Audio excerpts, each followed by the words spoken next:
Hi, I'm Ekaterina. I'm a last year, hopefully, PhD student. My home institution is the Leibniz Institute for Astrophysics in Potsdam. I'm here as a visiting scholar at the American Museum of Natural History until June next year. So if you want to talk to me in person, I have 6 months to go. I'll bring you a brief story about finding nothing and almost doing it all wrong, but on a very interesting object. So remember AUMIC, it's the most actively flaring exoplanet host in Kepler and TESS, which is exciting because we haven't known that it is an exoplanet host for the last 2 years or so, and actually has 2 planets, which is cool. They do actually transit somewhere in here. Transit. It's a little bit hidden. Do I have a pointer? No. Oh no. That this guy is the pointer. Yeah. Woo. Woo. Okay. Here. Is one transit, I think. And so this is a light curve from TESS. And you see that time flux has a rotation period of about 5 days. You see the spots and you see flares all over. So I've looked at all exoplanet hosts and I found about 1,500 flares. The 2 light curves of AUMIC and TESS, so 50 days of observation, have 200 of those. So it's an interesting talk. So what I'm interested in is magnetic star-planet interactions, and in particular flaring star-planet interactions. So the interesting thing about AUMIC is that it has predicted that it will have at least,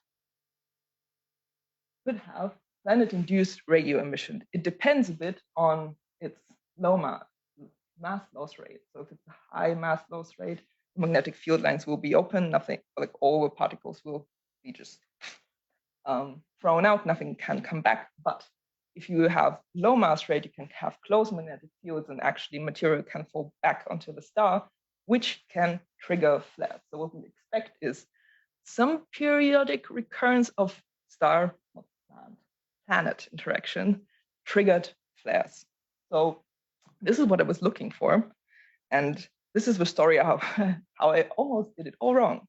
So the classic statistical tests to distinguish a uniform distribution for something that is not uniform is a Kolmogorov-Smirnov test.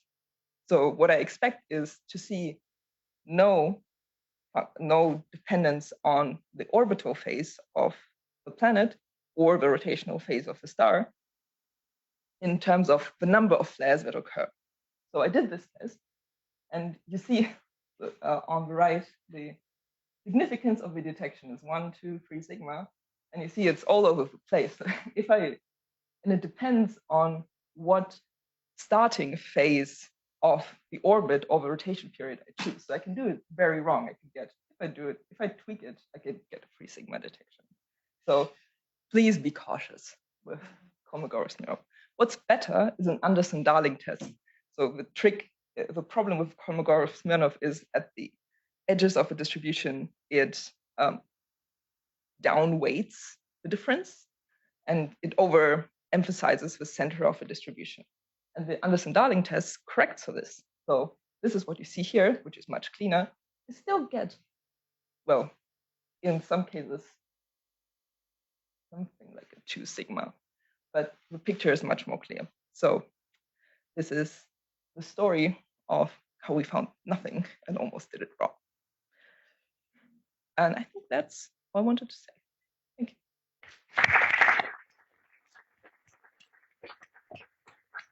Thank you. Questions? Right on time. Yeah, go ahead, Murphy. Is this Anderson-Darling test strong enough to rule out planet interactions at this point, do you think? It definitely rules out that we see them at like above the intrinsic flaring at this point. So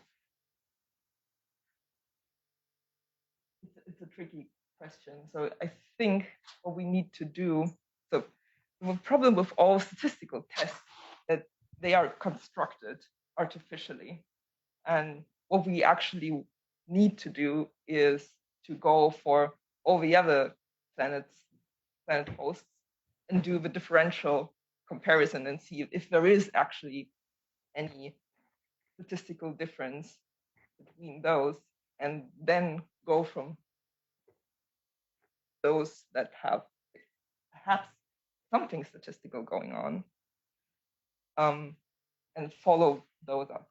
But yeah, it might be, we're wondering what might be the reason. It might be really instrumental, but it might also be physical, like this mass loss rate thing. But it's hard to tell. So we only can say that in the flaring, there is nothing yet. Thank you. Longer. Okay. Apologies to folks who have more questions. We do need to move on, but lucky for you, we have time at lunch and later where you can ask Katerina more. Let's thank her, Katerina again while Joel comes up. Let's go forward. Hi, everyone. I'm Joel Zinn. I'm an NSF Fellow at the American Museum of Natural History. And today I'll talk a little bit about a project that I've been thinking about recently on luminous giant astroseismology. The motivation here actually comes from galactic physics. So if we look at stars of a given age, a stellar population of a given age, their velocity dispersions decrease with increasing galactocentric radius. We think we understand this because the potential of the disk is decreasing as we go out into the outer disk. But with some recent data, we've seen this kind of uptick. And to really get a handle on whether or not this is real, the data is a bit few and far between. We need, as always, more data and more accurate ages in the outer disk. So the best way to do this in the outer disk is with astroseismology. This gives accurate and precise ages for stars, in particular red giant branch stars, which we can see throughout the disk.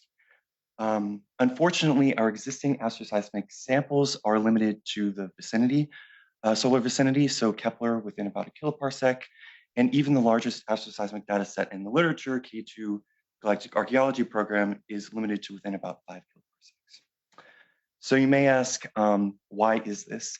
So indeed, for lower luminosity giant branch stars, astroseismic radii are very well calibrated. When we compare them to fundamental Gaia radii, they agree within about 1%. But for more luminous stars above about 30 arson, which we could see in the outer disk, this starts to break down.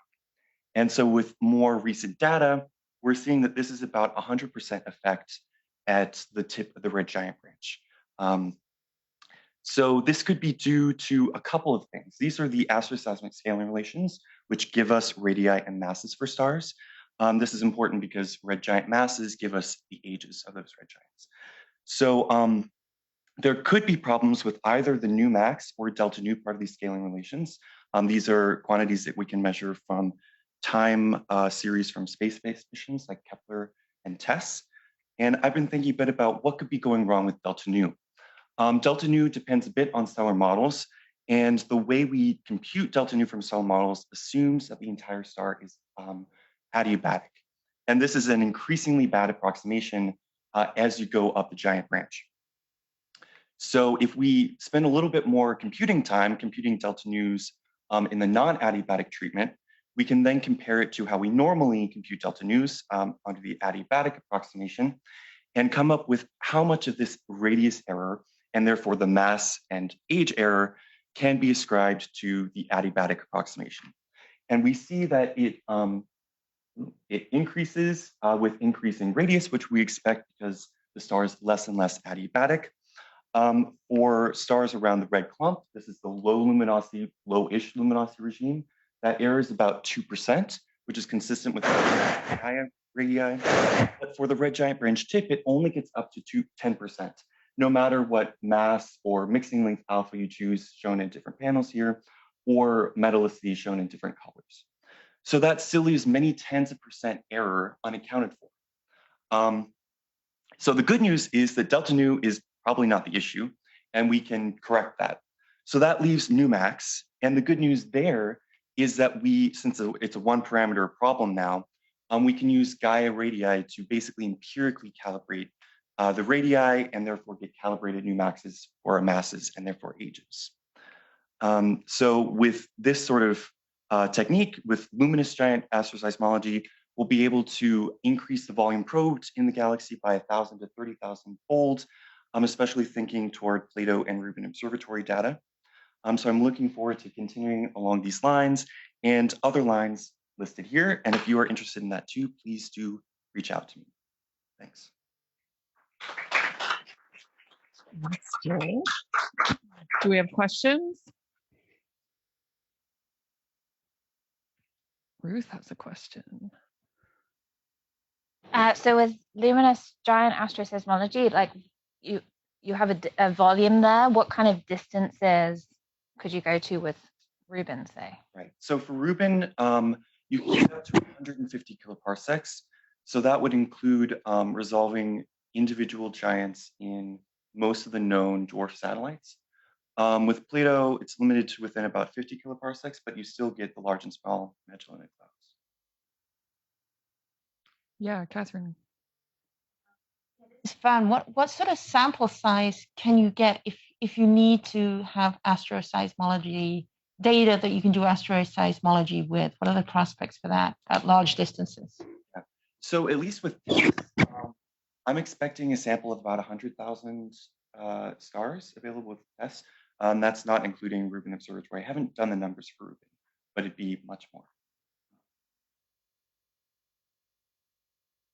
Okay, let's thank Joel one more time. Kai is up next. And that's the pointer. Very good. There we go. Okay. So this is work that a graduate student at Drexel University, there we go, Sean Lewis is leading, and a number of other people in the Torch group have been supporting it as well. So what is Torch?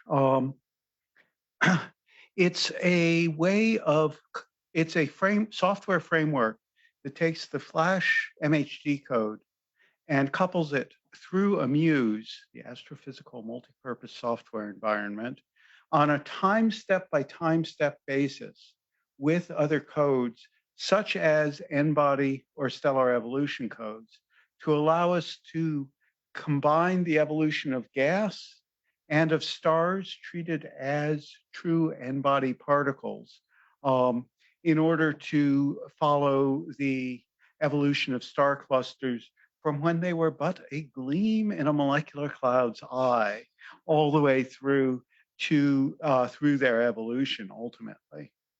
So Joshua Wall's thesis was devoted to that coupling and using a bridge module to move from the adaptive mesh refinement description of gas into the gravitational particle description of various N-body codes like pH4 or now Wang's PTAR code. That allows us to couple these two modules together. As an example of that kind of work, this is work that Sean is preparing for publication with us. This is the same initial conditions. The only difference between these four models, 4.5 mega years after collapse star formation started, is that in this model, we just took random stars from an IMF and inserted them in regions of collapse, so following a sync particle formulation. But in the other three models, we chose to put in by hand an early massive star of 50 solar masses, 70 solar masses, or 100 solar masses. So this is specifically asking in a cluster starting with around 10,000 solar masses of gas, How important is the question of whether a early massive star appeared for the subsequent evolution of that cluster? And the answer we can already see morphologically is that it's the difference between a centrally concentrated cluster and isolated groups. Because that early massive star blows away the surrounding gas with its wind and then, much more importantly, its ionization. If we look at quantitative questions, we can see that the cumulative stellar mass is much higher in the fiducial model than with prompt massive feedback from any of the stars. And the gas total energy pops up as soon as we insert the massive star at 2 megayears to positive values. And that explains why there's so much less feedback. So this is an example of the kind of thing we can do with this framework. However, this framework is open source. Amuse is open source, and we have made our modifications open source.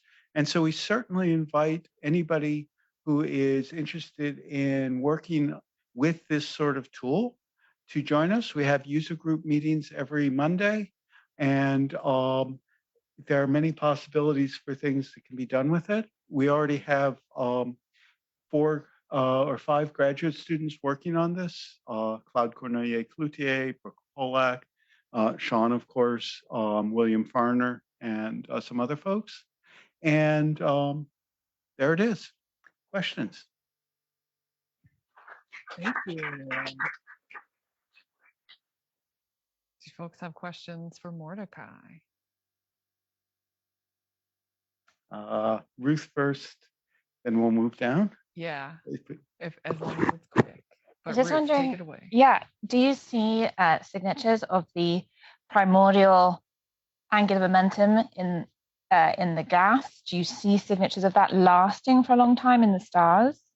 So we are not yet tracking the angular momentum of the sinks, but that is something that we should predict is pretty much a question of someone sitting down and doing the accounting for it.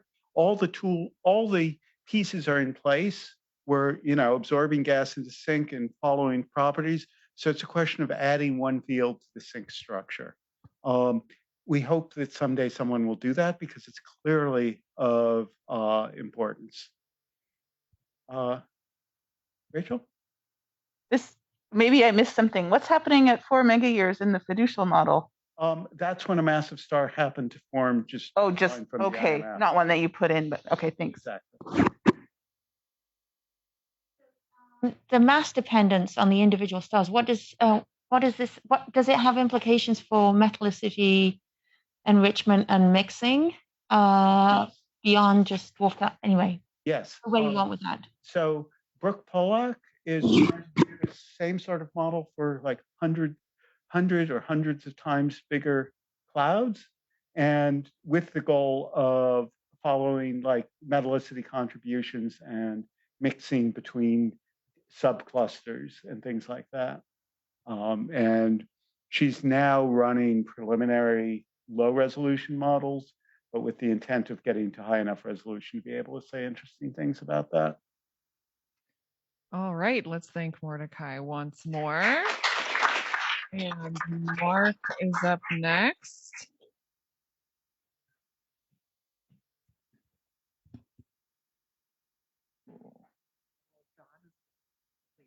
Great. Thank you. Hello, everyone. My name is Mark Popenchak. I'm a graduate student at the Graduate Center and Hunter College, but working with my advisor, Jackie Faherty, at the American Museum of Natural History as part of the Brown Dwarf New York City group. Besides that long list, I'm also involved in Astronomy on Tap. So you've all been advertising yourselves as speakers for potential Astronomy on Tap events. You didn't know that, but you have been. And so I might contact you afterwards. But also, if you're interested, we're trying to be moving back in person starting next year. I'll just quickly highlight work from my last paper, which was looking at M-dwarf rotation rates across age. This plot was particularly looking at rotation period distributions, as well as H alpha activity for M-dwarf stars in a variety of ages, and then also looked at them in terms of Gaia kinematics for field stars. So if you want to talk about that, please find me afterwards. But I'll speak about our current work right now. Is that the motivation behind it is that spatially distant associations near the sun, so in our local solar neighborhood, are spread out across the sky, but in a kinematic space, many different populations seem to fall very close to one another. And so if you want to investigate stars that are all across the sky, a good way of doing that right now is with TESS. And so we have within our groups and reaching outside of BDMIC as well, assembled a kind of test squad that investigates the similarity of the rotation rates of these different associations. We use Google Collaboratory code that was created by Jason Curtis, featuring Sohatori's unpopular detrending algorithm, and it was designed for high school students. And so as part of this, I've been able to work with a couple of shrimp cohorts at the museum. So if you're interested in education or outreach efforts at the museum, also please feel free to find me afterwards. And so in particular, I've been looking most recently at Takor, 45 million year old association. And this is the rotation period diagram. And so we've got color and spectral type running along the x-axis, and the rotation periods of these stars, the yellow ones being Takor and Pleiades and Persepi in the background to kind of give you some comparison for ages. While most people focus on this emergence and then location of the slow rotator sequence, as it is a nice correlation with age, I also am looking at the rapidly rotating M's because that's what my first work was on. And also it's the closest thing to brown dwarfs on this plot. Some of these are brown dwarfs, so that lets me stay with brown dwarf New York City. But in particular, with these rapidly rotating M's, at these young ages, there are some really interesting objects.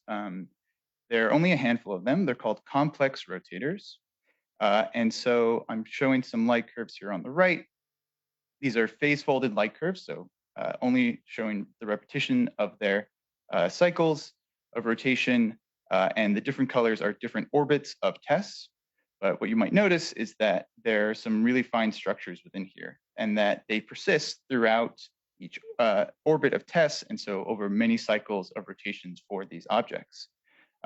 This is, it's not really known why this is happening. You would expect these short timescales of like tens of minutes to just a few hours to moving along. And so one leading theory, or a couple of leading theories, is that this is either co-rotating clouds of material out at a Keplerian orbit, so like kind of like geostationary orbit satellites, but for clouds of materials that are causing these dips, or perhaps star spots with a misaligned spin orbit dust ring. And so while these things have been known for several years, and I list some sources here to follow up on if you're interested, what's nice with TESS is that now with cycle 3, we're able to see how they've changed. And the fact is some of these objects have changed. None of them, while some major features might seem similar, they all have kind of changed shape. And so it's a nice result to be able to talk about and how this could inform the theories of the of what's going on with these objects. And so, yeah, it's interesting to look at these young objects and continue to look at their rotation periods. Thank you.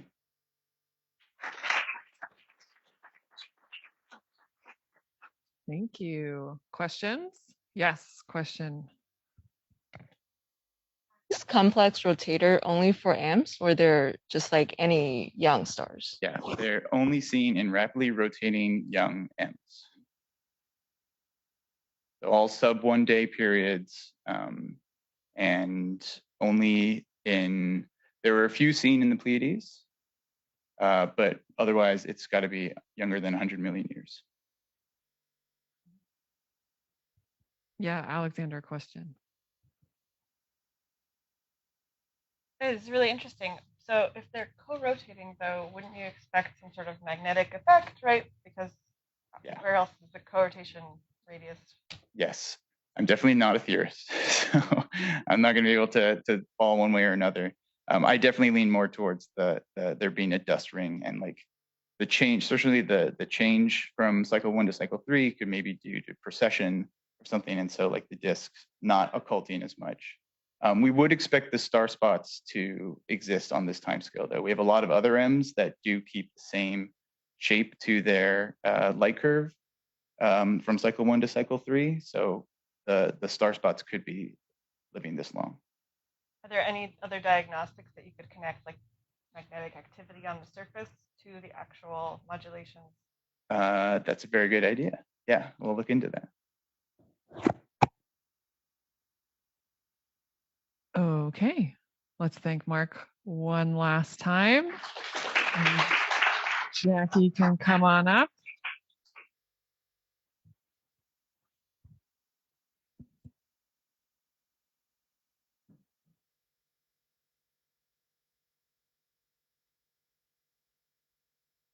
Okay. Okay, I'll get it wrong, I'm sure. All right. Hi, everybody. So I'm going to take my 5 minutes, 4 minutes, whatever this is, to give you a potpourri of projects that we work on. This is a picture of my group, the Brown Dwarfs in New York City group. You just heard Mark talking. He was talking about projects on the high mass end of brown dwarfs.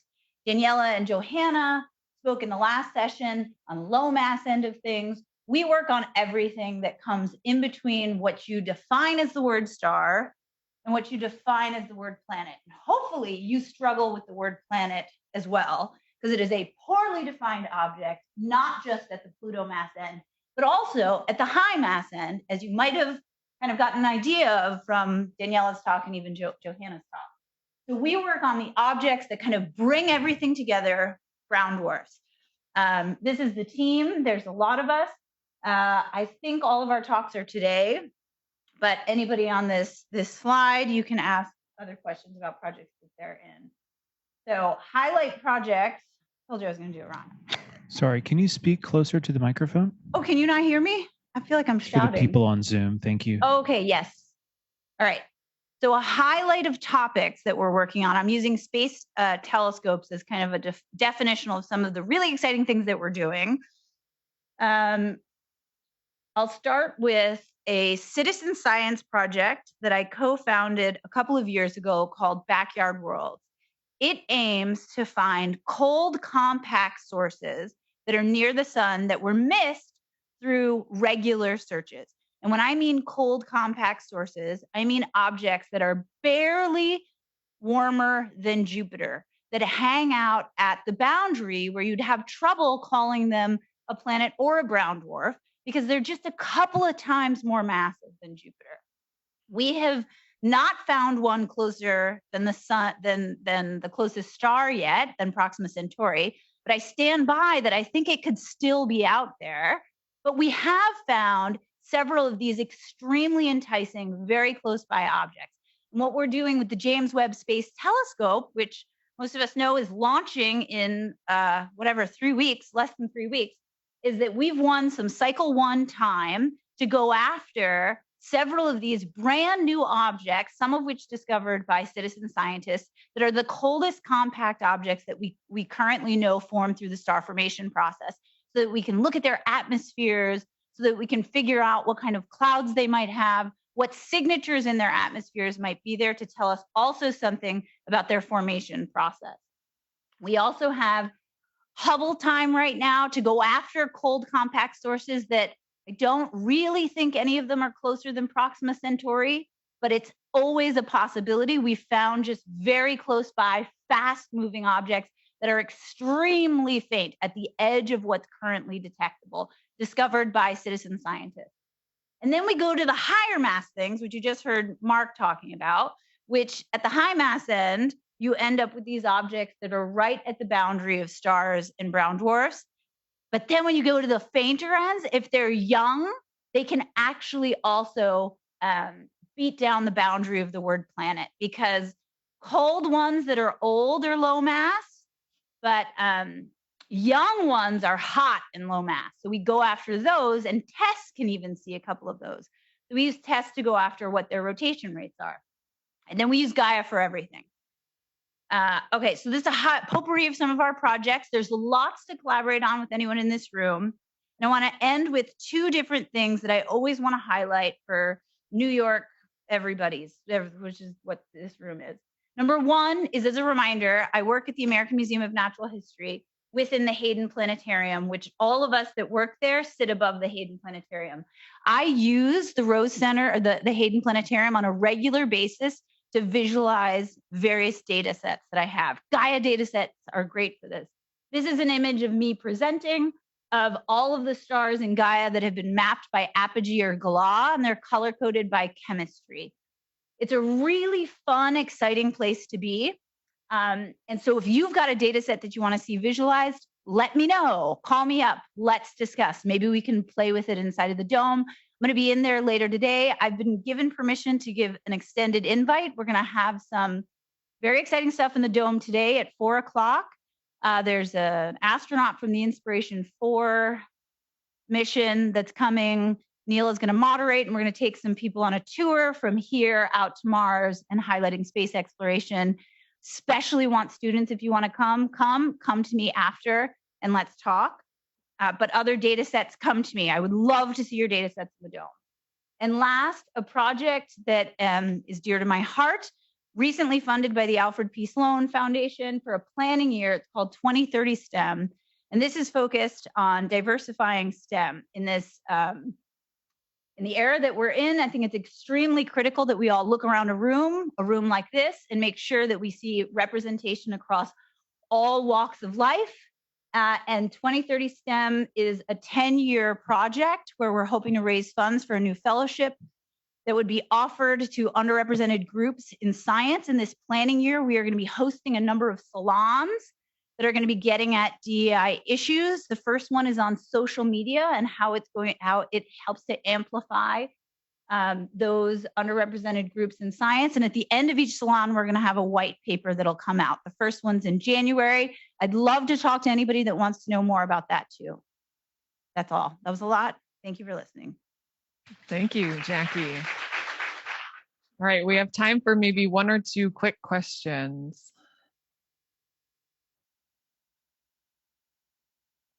Catherine. About the other topics for the salons for this. Yeah, one of them is going to be on bridge programs and the success of bridge programs, how they're working. Another is on fellowships directed at BIPOC across URGs in general. The fourth one, we're still fleshing out. Those are the three main ones. So the first one, January 27th and 28th, is the topic itself is being fleshed out, but we're trying to bring people across not just STEM, but also industry into a room together so that we can see how the full spectrum of where researchers end up go. So industry may very well be our fourth salon topic. We just don't have that one planned out yet. We have the full year. We only received our planning year grant 1 month ago. The funds arrived 2 weeks ago. Okay, thank you, Jackie. This is great. Next up is Ruth.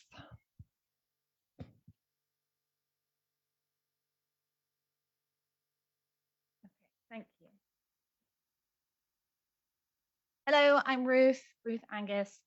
I'm a curator at the Natural History Museum. I think I'm rounding out the Natural History Museum people for this session.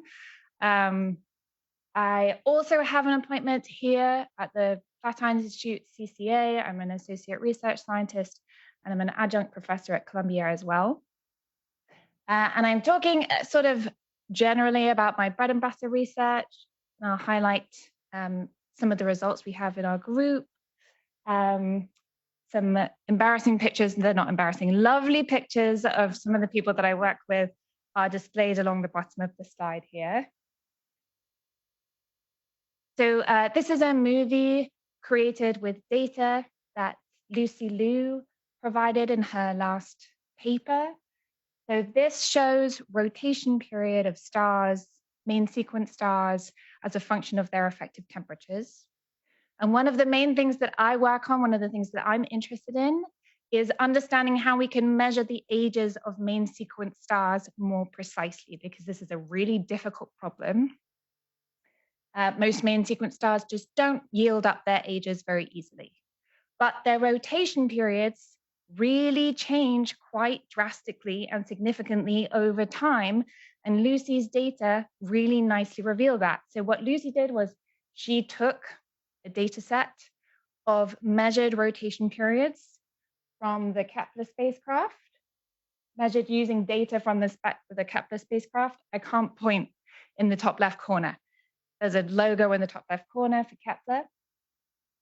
And what Lucy did was she calculated kinematic ages for these stars using the velocity dispersions of each star grouped with its nearest neighbors in parameter space. So stars that look similar, have similar rotation periods, are in similar positions in the color magnitude diagram.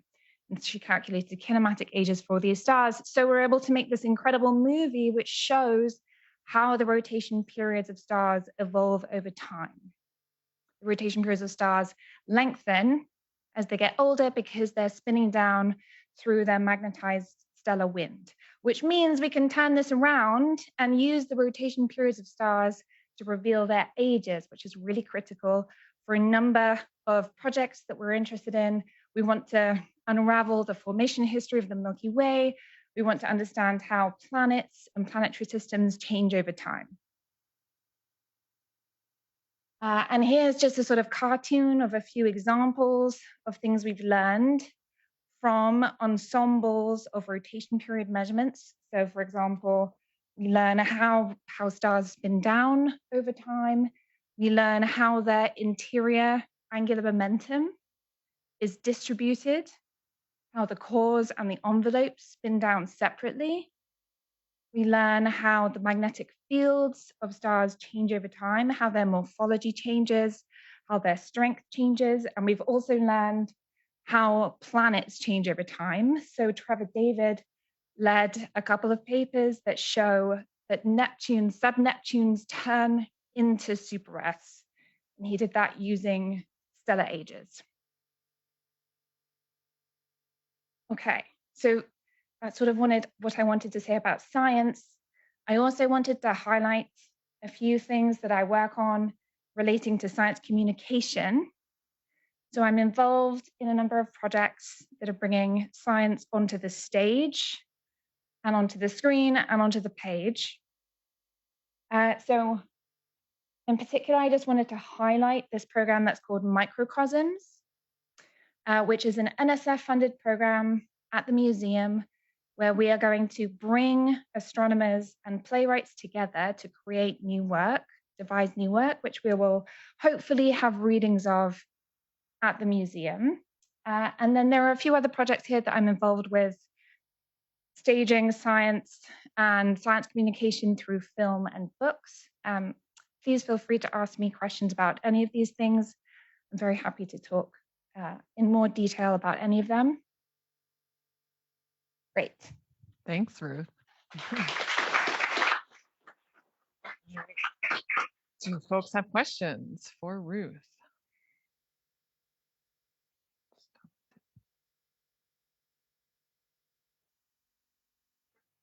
I can talk more about some of these things. I was actually gonna ask about microcosm. So is this quite new? And if people are excited about joining, now is the time to get in on it? It's new, so we're probably going to be recruiting astronomers for this next fall.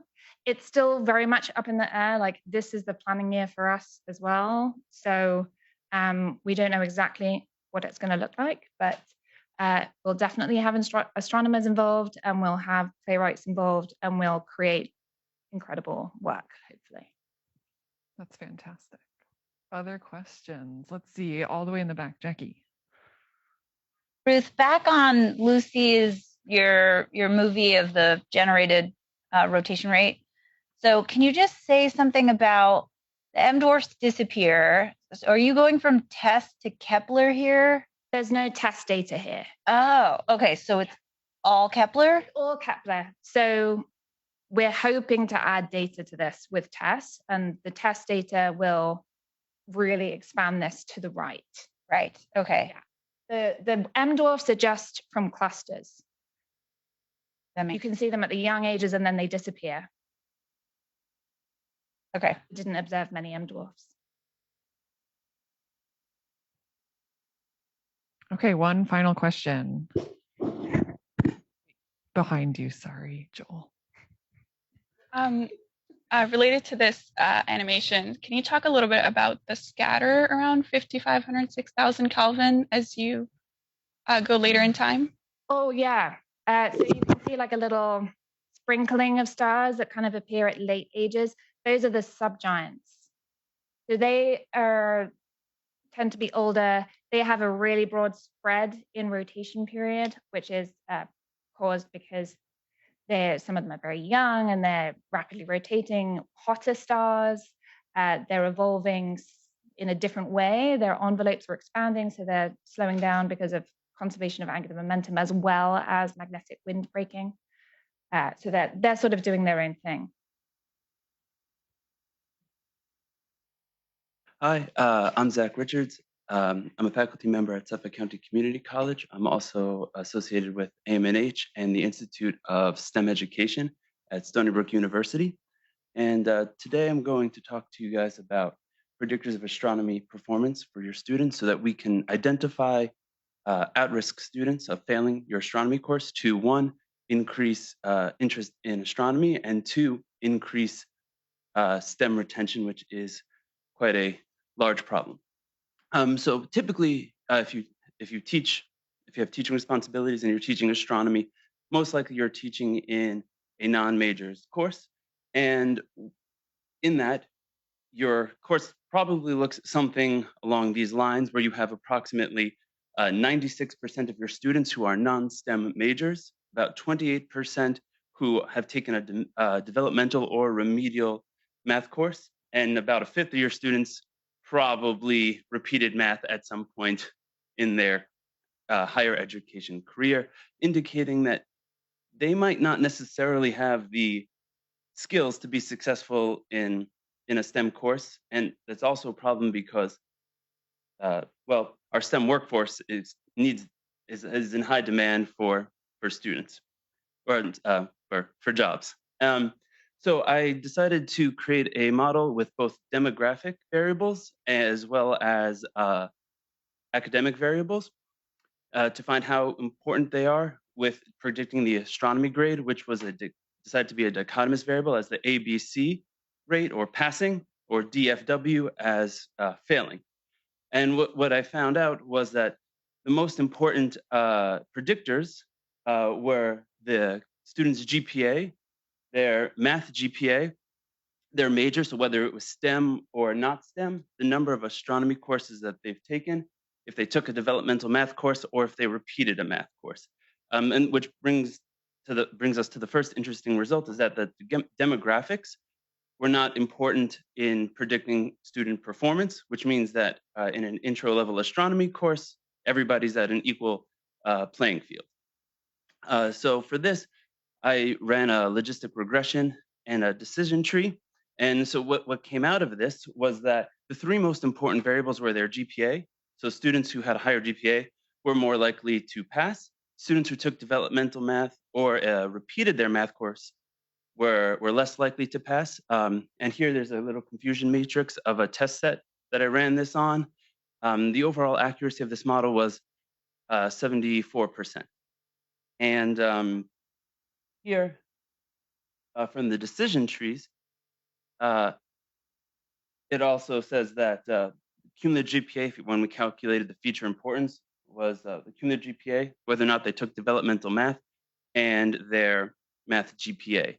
And from this, the decision trees had an accuracy of about 70%. And I'll be looking to improve the accuracy of this in the near future. I just happened to get my hands on the data set not too long ago. So this is just a rough look at everything.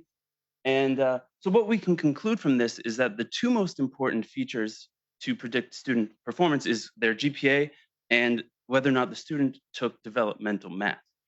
And so some recommendations for those of you who teach an astronomy course, when and if you decide to use math in your course, spend more time focusing on conceptual understanding of the equations before just throwing the students straight in, because they might not necessarily be able to grasp that, and make that relevant to them so that we can increase STEM retention and overall interest in astronomy.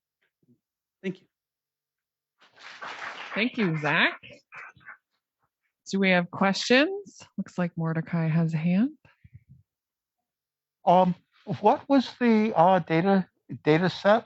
What was in other words, what's the student population that you're studying? Is this national or institutional? Yeah, so this was taken as an institutional database from a New York State community college. So while this is a community college, I will add the side note. So approximately a little bit more than 50% of all students enter a community college at some point. So even if they did not necessarily take astronomy at a community college and they took astronomy at a four-year institution, they would still fall into this. Do you have any prospects for expanding your data set? So this data set, and this is a pretty large data set over 4 years of institutional data, so it's quite large. And in this, there were about 2,500 students who took astronomy at this institution. So I'm going to continue doing more in-depth analysis on this data, and eventually there are plans to expand this for concrete analysis for four-year institutions as well. Great. Jillian, and then I'll come over to Joel. Hey, Zach. I'm wondering about the amount of math that is in the course, because in my experience, introductory astronomy courses can vary a lot, from having almost no math and being super conceptual to having a more heavy algebraic load. And so what is the level of math in these courses? And do you expect these results to be different if there's, for example, no math or more math in an intro astronomy class? So in the institution where I took the data from, the prerequisite is Algebra 1.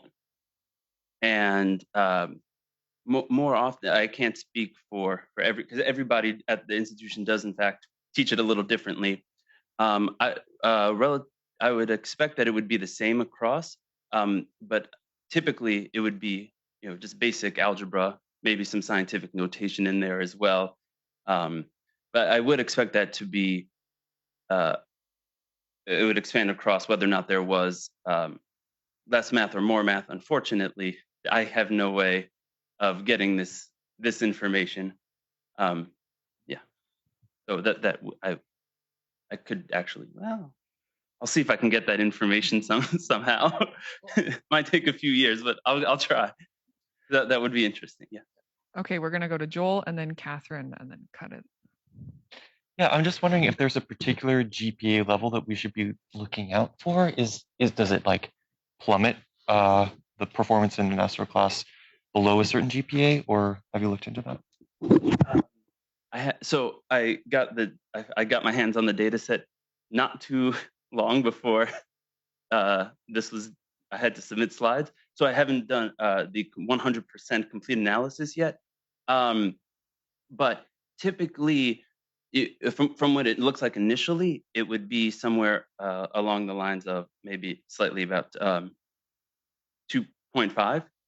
It might be that mark. This is right around like the C, D kind of range. Yeah. Yeah, Catherine. I was interested in the influence of the class makeup on the success of the students, in the sense that when I was at Wesleyan University and taught this sort of class, then there was a rule that only non-science majors could take the class. At Columbia, that rule is not there. So we have a mixture of science majors and non-science majors. And I've always felt that sets up a little, it's different. I mean, I would teach to those populations differently, and having them mixed in the class, it seems to me, maybe it could go either way. Maybe it raises the level of discussion in the class and everybody gains. But on the other hand, maybe it's more intimidating to people who may not have seen science and math for 4 years. I'm just wondering if there's a way for you to study that.